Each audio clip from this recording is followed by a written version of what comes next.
নমস্কার বন্ধুরা, আমি অর্পিতা নস্কর সামন্ত চলে এসেছি একটি নতুন ভিডিও নিয়ে।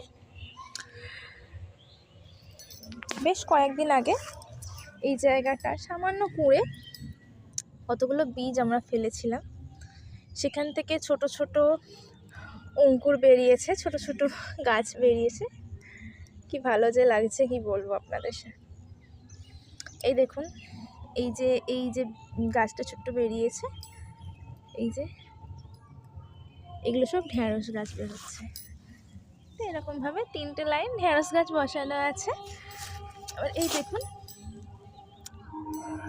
কাছ থেকে দেখাচ্ছি, এগুলো হলো কলমি শাকের দানা দিয়ে বসানো কলমি শাক বেরিয়েছে।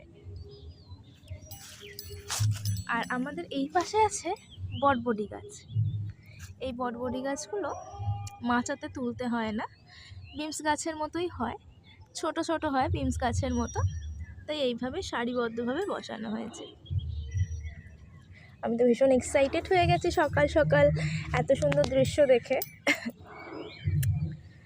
কারণ খুব অল্প জায়গাতে আমি এগুলো বুনেছিলাম। খুব ভালো লাগছে এগুলো দেখে। শুধু ভগবানের কাছে প্রার্থনা ভালো ভালো এগুলো বড় হোক আর সুন্দরভাবে এগুলো গ্রো আপ করুক। টাটা।